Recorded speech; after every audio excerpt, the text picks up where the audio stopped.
Hi, you're watching Sipping Off the Cuff on Tequila Aficionado Media on all of our platforms. I'm Mike Morales here in San Antonio, and that young man is Jim Johnston in Youngstown, Ohio. Jim and I. We are going to be tasting and dissecting something really interesting. This is actually our second go round because initially we had done these, and for some reason the my VCR ate the tape. Okay, so we're And we doing. had to go taste We tequila had to go again. It's taste such a tequila. shame. I know it's Mucha Liga, ladies and gentlemen. This is the one that looks like a lucha libre wrestler. And what I think right off the bat, you and I should nominate this as brand of promise in the packaging category because Absolutely. I was saying the other day because I a lot of times when people come over the house, they'll see the bottles of tequila on the shelf in my bar, and they ask questions all the time. But since this has been on the shelf, this is the first one they notice. It stands out quite a bit, and it's a little bit kitschy, but it's kitschy in a good way. I mean, it's cut like agave. yeah. It's beveled like a door mask on the front, and I have noticed that everybody that's come into the house and seen this on the bar immediately goes to it and asks, "Hey, what's that?" Well, this is when folks see this, that they'll see the añejo version. The añejo actually comes in a box, and the backstory for the character is on the box because each one of these has a backstory, and so you get there's a little story that comes with the bottle.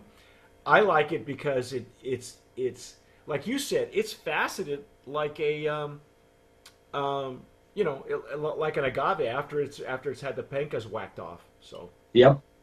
Yeah, and this guy's name is Bravo. If you see what they've got published on the website, each iteration has its own character, a luchador, and yep. this is Bravo. So, Yeah, the information that we have, just so we let people know that this is coming from Destiladora 1551, Destiladora Guanacatlan, and they grow all their own agaves. They use it's handpicked, cooked in brick ovens. Um, they're calling this a very traditional type of tequila, at least in the way that they process it. As far as I can tell, we're looking at their deck. They were nice enough to send us their information, and it's a 44-page deck that they have, lots of information on it, but they even have a picture of their jimadores. So it's it's a very very traditional looking tequila distillery. So we're kind of looking forward to tasting these. Did I lose you? There we go. yeah. You're going to see a lot of, I don't know what's going on with the weather, but sometimes the weather just screws with our connectivity. So you might see us looking a little bit like Max Headroom. Yeah, pixelated, but that's all right. We're That's okay. fine. Hey, what the hell? Let's just taste some tequila, shall we? I'm going to use Absolutely. my jarrito, my Stossel jarrito for tequila. Same here. Say it, yeah. And we will be taking a look at. Now the cap is a screw-off cap. It's not a cork, but Right. it's a short screw cap. So it's you have to be really careful um, that you screw it on because you might get a little drippage, a little Okay. seepage. The only thing you got to be careful of with the beveling on this face is that you don't drop it. Right. It looks a lot smaller than it really is. It looks like a 375, but it's actually a 750. And I can see that they're I would say it's a substantial bottle. I mean, it's got some heft to it, but I would say that shipping and handling and packaging is probably pretty optimal considering you can squeeze these bottles together pretty well.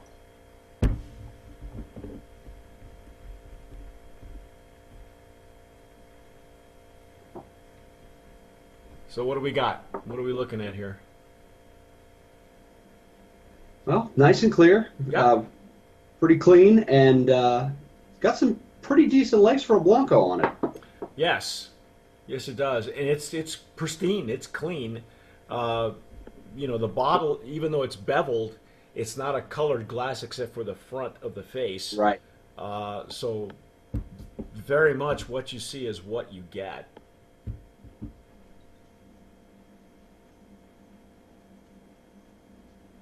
Oh, that's nice. Oh, wow. Yeah, That is some green agave in there. it is. I mean, it's that's a nice fresh smell to it, and it's very clean. Did we say the first time there's like a little bit of lime zest or something it's citrusy in a lime kind of grapefruit sort of way? It's not as sweet as oranges. It's more Right. in the lime and citrus grapefruit. Right. It definitely has a little bit of a citrus zest to it, but it's also the sweetness that I get in the aroma is coming more on the agave side. Like you get a little bit of a grassier Yes. vegetal smell on the agave. This agave's got a little bit of a sweet hint on the aroma. Yep. Hmm. It's very pleasant on the nose. I gotta say, it does It smell really is. it does smell very authentic, very traditional. Which is really interesting because the luchador kind of thing. I know it's popular with a lot of brands these days, as well as the sugar skulls. I mean, there are vodkas that are putting sugar skulls on their vodka. Yeah. Sure, they're trying to ride the coattails, but Yeah. Well, this is, and like you said, it's gitchy. It's gimmicky, but I like it. It's but not. it's in a good way. I Yeah, mean, yeah. It's fun. It's actually fun. Well, I'm gonna dive in. This is really this. I love this the nose on this.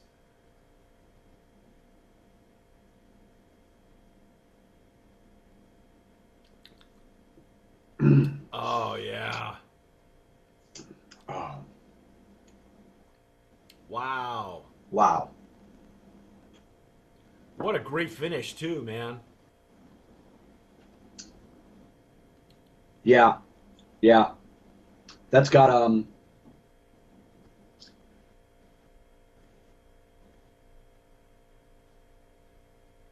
One of us keeps fading in and out. and it's to me it's dry in the way that like dry wine, but good. Like a little bit of that spice and dryness, and the finish is very nice. Yeah, the finish it finishes dry. It goes in rather sweet. It explodes on the back of the palate. Um, Right. Right and here. yeah, and it's like the baked agave. They say that they have brick ovens, and I would imagine if some of the pictures that I see, they've got a that's either I'm looking at either I'm looking at an autoclave or it's the generator that they have too, because a lot of these distilleries are now self-contained, and they heat up water using the waste of the shredding of the agave. They burn that to Right. for their distillation and to work the factory basically. I And I love don't want this. to call this mineral, but the dryness on it's got when you get a really good dry white wine and it's got that fruit in the front, but it finishes with a nice. It almost kind of blends the alcohol in with the mineral and the dry taste to it, and it's a nice long finish, and the aroma and the flavor match up really. They're on point. Yeah, they're very much very balanced.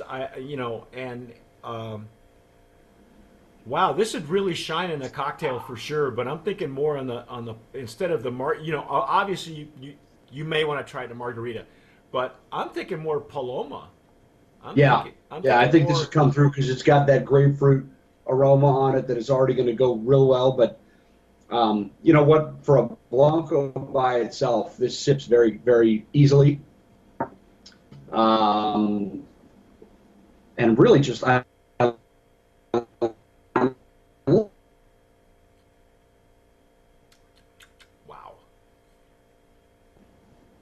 just an overall nice sip.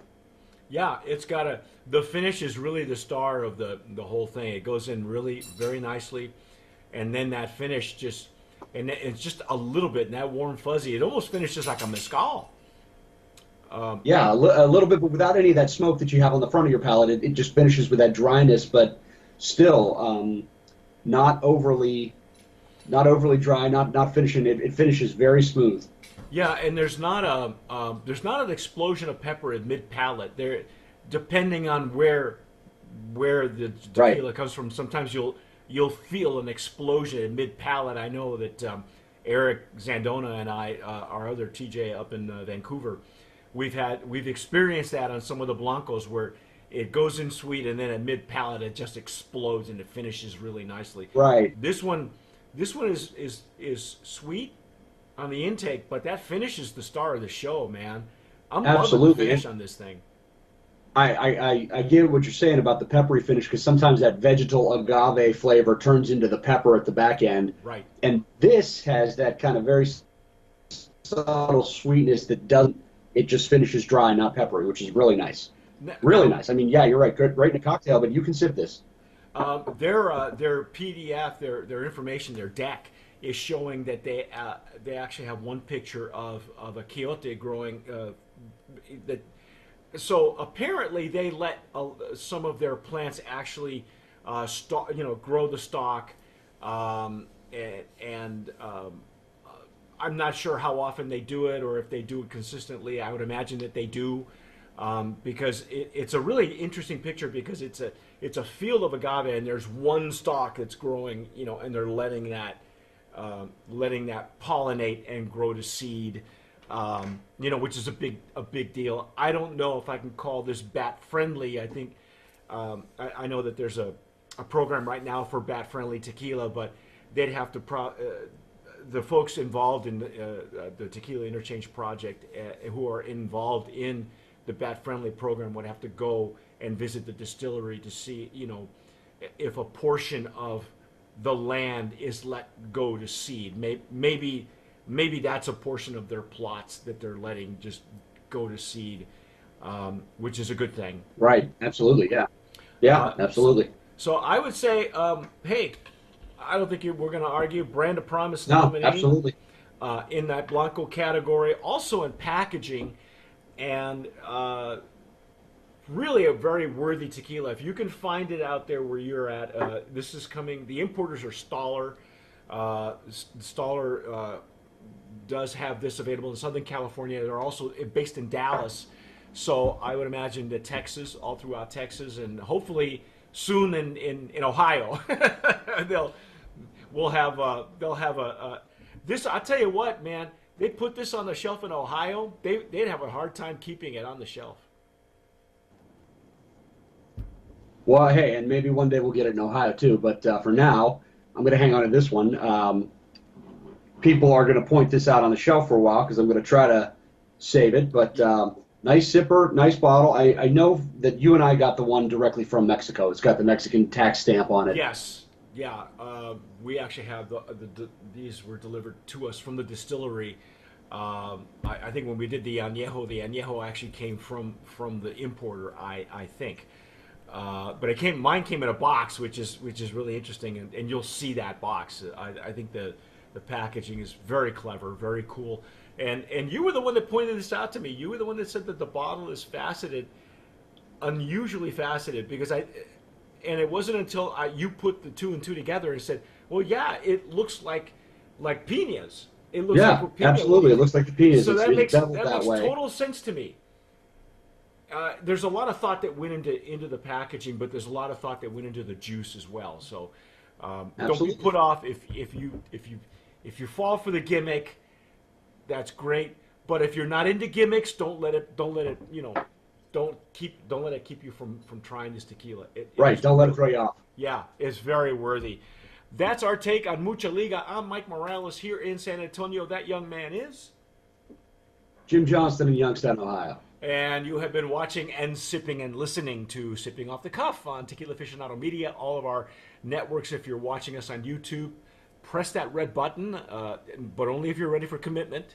Okay, and or if you're listening to us on Spotify, that's great. Anywhere where you download podcasts, you will get. This is a brand new 2019 season, and whatever you do, tomar sabiamente.